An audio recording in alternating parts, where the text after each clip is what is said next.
भक्तगण, आज हम आपको एक कथा का श्रवण करा रहे हैं जो सुनने मात्र से आपके जीवन में सुख संपत्ति और धन की वर्षा होगी। तो चलिए कथा को प्रारंभ करते हैं। भगवान शिव मृत्युलोक पर एक शिव सन्यासी का रूप धारण करके एक आश्रम में अपने शिष्यों को ज्ञान दे रहे थे। अगर आप यह कहानी सुन रहे हैं तो पूरा सुन लें। इस कथा को आधा अधूरा छोड़कर जाने की गलती मत करिएगा, क्योंकि इस पवित्र कथा को पूरा सुनने से मनचाहा फल की प्राप्ति होगी। इसलिए इस कथा को पूरा सुने। आप शिव भक्त हैं तो भोलेनाथ का अनादर न करें।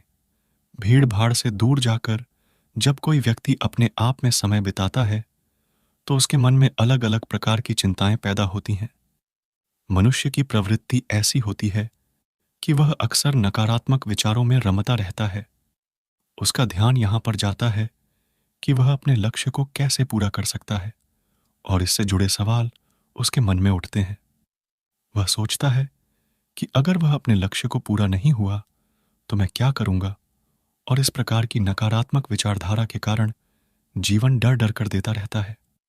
अगर पूरी बुद्धिमानी और ध्यान के साथ इस डर को समझा जाए तो यही डर इंसान के पतन का कारण बनता है। ऐसा मनुष्य जो खुद पर संकोच करता है, खुद पर संदेह करता है, भला वह कैसे सफल हो सकता है। लेकिन बुद्धिमानी से अगर इस डर का उपयोग किया जाए तो यही डर उसकी सबसे बड़ी ताकत बन सकता है। काश मनुष्य केवल एक बार उसने खुद पर विश्वास किया होता तो उसे मालूम होता कि उसके डर में ही उसकी ताकत का रहस्य छुपा हुआ है। इतना कहकर सन्यासी ने चुप हो जाते हैं और चुपचाप अपने मन को ध्यान में मग्न हो जाते हैं। यह सारी बातें लकड़हारा सुन रहा था। एक दिन सन्यासी जंगल की तरफ आगे बढ़े तो उन्हें वहीं लकड़हारा मिला जो उस दिन मेरी बातों को सुन रहा था। फिर दोनों संध्या के समय सन्यासी और लकड़हारा जंगल से बाहर निकल रहे थे। सन्यासी के उस दिन के शब्दों को लकड़हारा को कुछ समझ नहीं आ रहा था। उसके मन में यह ख्याल आ रहा था कि डर को ताकत कैसे बनाया जा सकता है। डर मनुष्य को कमजोर बनाता है। इसलिए वह अपने मन की बात उस सन्यासी से पूछने लगा। महात्मा, आपका कहना है कि डर में ताकत होती है, लेकिन डर तो मनुष्य को कमजोर बनाता है। शायद हमें अपना डर दूर करना चाहिए। लकड़हारा को इतना कहने से पहले ही एक शेर की दहाड़ सुनाई दी। शेर की गर्दन सुनकर लकड़हारे का दिल डर से कांप गया। उसके कान खड़े हो गए। जंगल से आ रही हर आहट उसको सुनाई देती थी। वह थम गया, पर हिल नहीं पा रहा था। उसे पता था कि थोड़ी सी हरकत उसकी जान जोखिम में डाल सकती है। उसका दिल तो तेजी के साथ धड़क रहा था, लेकिन फिर भी वह अपनी सांसों पर काबू पाने का प्रयास कर रहा था। कुछ देर बाद जब खतरा टल गया तब सन्यासी ने कहना शुरू किया। सन्यासी ने कहा कि अभी जब तुम डरे हुए थे तो तुम्हारे शरीर का रोम रोम डर गया था। जंगल से आ रही छोटी से छोटी आहट पर भी तुम्हारा ध्यान लगा हुआ था। तो इस प्रकार अपने मन के डर के कारण तुम होश में आ पाए। तुम पूरा ध्यान लगा था। इससे पहले जब तक तुम्हें शेर की दहाड़ सुनाई नहीं दी थी तब तक तुम अपने विचारों में खोए हुए थे। लेकिन जैसे ही तुम्हें शेर की दहाड़ सुनाई दी वैसे ही तुम्हारे सारे विचार गायब होकर तुम वर्तमान में उपस्थित हो गए थे। यदि तुम्हें अभी शेर से बचकर भागना होता या फिर उससे लड़ना होता तो तुम्हें अपने शरीर की क्षमता देखने को मिलती, जो आज तक जीवन में तुमने खुद भी महसूस नहीं की होगी। जब कोई कुत्ता तुम्हारे पीछे दौड़ता है उस समय तुम्हारी जो रफ्तार होती है वह तुम्हारी आम जिंदगी से कहीं ज्यादा होती है। साधारण जीवन में तुम इतने तेज नहीं दौड़ पाओगे जितना कि एक कुत्ते के सामने दौड़ते हुए भागोगे। यह ताकत, या कहें कि हमारे शरीर की क्षमता, तभी देखने को मिलती है जब हमारा मन भय में होता है। किसी डर भरी स्थिति में हमारा मस्तिष्क और हमारा शरीर अपने श्रेष्ठ स्तर पर काम करता है। वह कार्य जिसे तुम आम जीवन में नहीं कर पाते, वह तुम्हें डराकर और मजबूत रूप में तैयार कर देता है। जहां जहां पर तुम्हें डर का एहसास होता है वहीं पर तुम्हारी इंद्रिय पूर्ण रूप से सक्रिय हो जाती है। तुम्हारे कानों की सुनने की क्षमता तेज हो जाती है। तुम्हारी दृष्टि एकदम सतर्क हो जाती है। तुम सजग हो जाते हो। तुम हर डैम सक्रिय हो जाते हो। और जैसे जैसे डर खत्म होता है वैसे वैसे तुम निश्चिंत हो जाते हो और तुम्हारे इंद्रिय फिर से आराम की स्थिति में वापस आ जाती है। सन्यासी ने लकड़हारे से कहा कि परीक्षा से एक दिन पहले याद करने की तुम्हारी गति सामान्य याद करने की क्षमता से बेहतर होती है। केवल एक बार याद किया हुआ तुम्हें परीक्षा के समय याद आता है, और तुम जानते हो कि यह सब परीक्षा के डर से ही होता है। इसीलिए डर को दूर करने की जगह मनुष्य को यह सोचना चाहिए, अपने डर को ताकत कैसे बना सकता है। जिस प्रकार सुख और दुख एक ही सिक्के के दो पहलू होते हैं, उसी प्रकार डर और ताकत भी एक ही सिक्के के दो पहलू होते हैं। जिस प्रकार रोशनी के बिना अंधेरा पूर्ण नहीं होता, सुख के बिना दुख पूर्ण नहीं होता, उसी प्रकार डर के बिना ताकत का भी कोई महत्व नहीं है। सन्यासी के ज्ञान से लकड़हारा बहुत प्रभावित हुआ, उनके चरणों में नतमस्तक हो गया और उनसे पूछा कि महात्मा, अंधेरे को तो दिया जलाकर रोशनी से भरा जा सकता है, लेकिन अपने डर को ताकत में कैसे बदलें, इसके लिए कोई उपाय बताएं। इस पर सन्यासी ने कहा कि डर दो प्रकार के होते हैं। सबसे पहला मानसिक डर और दूसरा शारीरिक डर।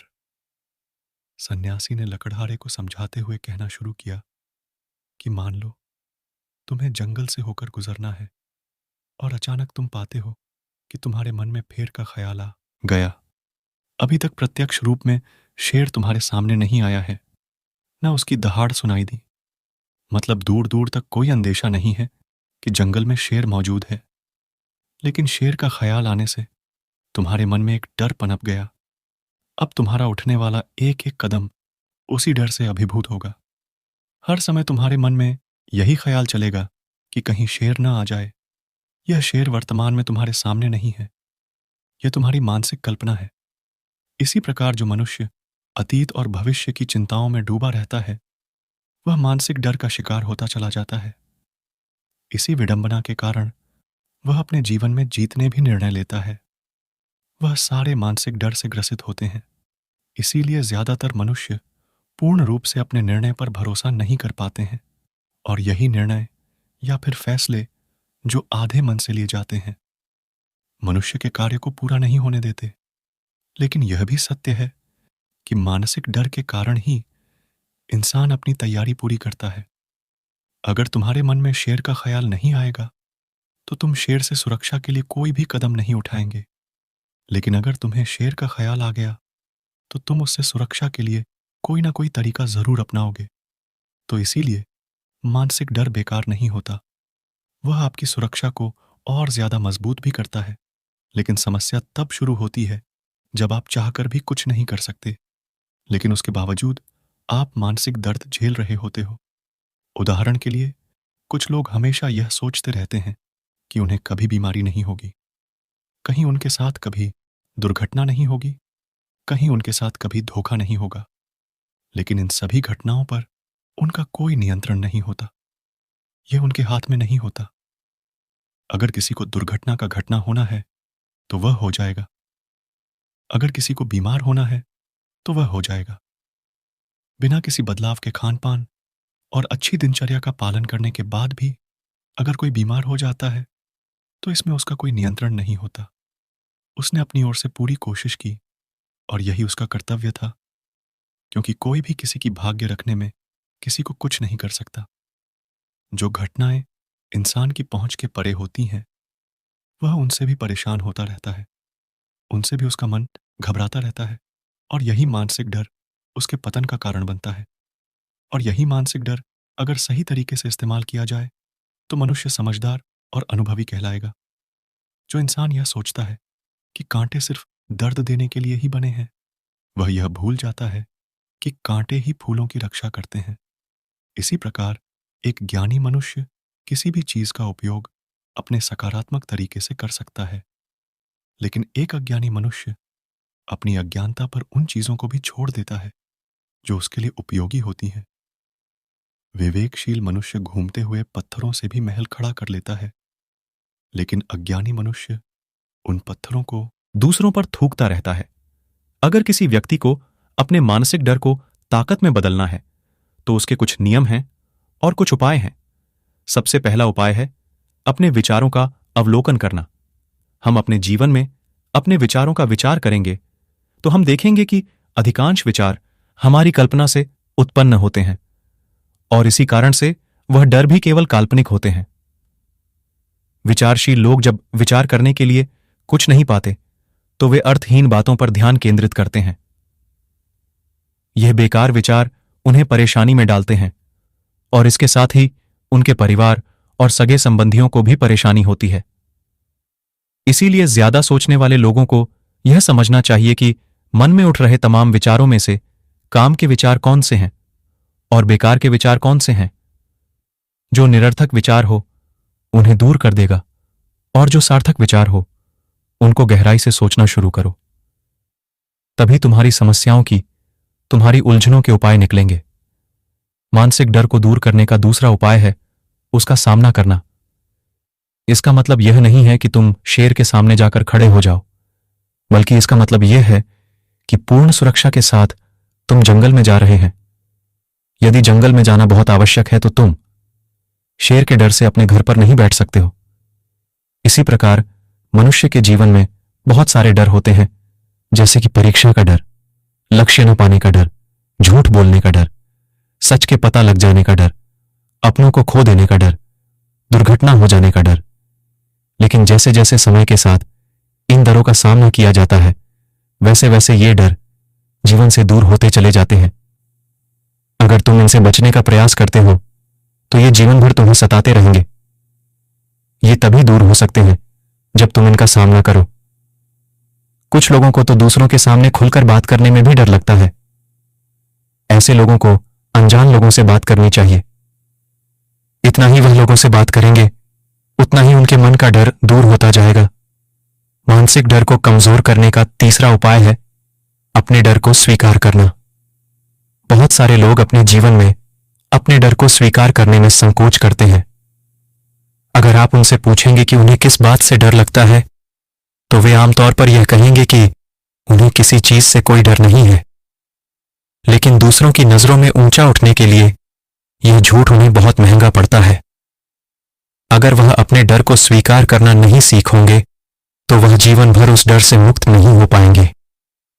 इसीलिए समझदारी इसी में है कि अपने डर को स्वीकार कर लिया जाए।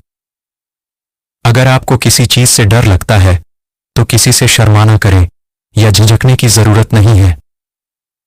हर मनुष्य को, हर इंसान को किसी न किसी चीज से डर लगता ही है। और आप पाएंगे कि जैसे ही आप अपने डर को स्वीकार करते हैं वैसे ही आपका डर खत्म होना शुरू हो जाता है।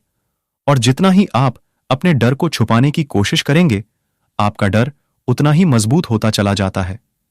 ये सारे तरीके तुम्हारे मानसिक डर को दूर कर सकते हैं, लेकिन तुम्हें शारीरिक डर को दूर करने के लिए दूसरे तरीके अपनाने होंगे। सबसे पहले यह समझो कि शारीरिक डर कैसे होता है। मान लो कि तुम किसी जंगल में जा रहे हो और अचानक तुम्हारे सामने एक शेर आ जाता है। तुमने पहले नहीं सोचा था कि शेर तुम्हारे सामने आ सकता है, लेकिन जब वह तुम्हारे सामने आता है तो तुम्हारे शारीरिक प्रतिक्रियाएं बंद हो जाती हैं। तुम्हारी सांसें रुक जाती हैं, मस्तिष्क काम नहीं करता है और तुम्हारा दिल तेजी से धड़कने लगता है। इसलिए जब ऐसी अनिर्दिष्ट स्थितियों में हमारे साथ कुछ ऐसा होता है तो हमारा शरीर वही डर अनुभव करता है और उसे शारीरिक डर कहा जाता है। ऐसे समय में शारीरिक डर को दूर करने के लिए कुछ उपाय होते हैं, कुछ तरीके हैं। सबसे पहला उपाय तो यह है कि अपने पर नियंत्रण रखना। जब किसी ऐसी स्थिति के साथ अचानक कुछ होता है तो सबसे पहले नियंत्रण टूट जाता है और नियंत्रण के टूटने के साथ ही मस्तिष्क काम करना बंद हो जाता है, जिसके कारण सोचने और समझने की प्रक्रिया भी रुक जाती है। इस प्रकार हमारा मस्तिष्क उसे निर्देश देगा। अगर मस्तिष्क की सोचने समझने की शक्ति खत्म हो गई तो हमारा शरीर भी शिथिल हो जाता है। इसीलिए अगर कठिन समय में मनुष्य अपने ऊपर संयम रखता है तो उसका मस्तिष्क सही तरीके से काम करता है और वह सही निर्णय लेकर उस परिस्थिति से तत्काल बाहर आ सकता है। यहां पर दूसरा उपाय यह है कि जीवन में कुछ भी घटित हो सकता है। जीवन बड़ा चमत्कारिक होता है। वह हमारी सोच के अनुरूप नहीं चलता, बल्कि उसमें कुछ भी हो सकता है और यही जीवन की खूबसूरती होती है। अगर आपको आज ही पता चल जाए कि आने वाले 10 साल तक आप क्या कर पाएंगे तो आपको जीवन से रुचि खत्म हो जाएगी। लेकिन अगर जीवन एक रहस्यमयी किताब की तरह बना रहेगा तो आप अपने जीवन से कभी नहीं थकेंगे। आपका जीवन आपको आश्चर्यचकित करता रहेगा। इसलिए यह समझो कि जीवन में कुछ भी हो सकता है, तुम्हारी सोच से बाहर भी हो सकता है। इसलिए किसी सोच को लेकर डरो मत।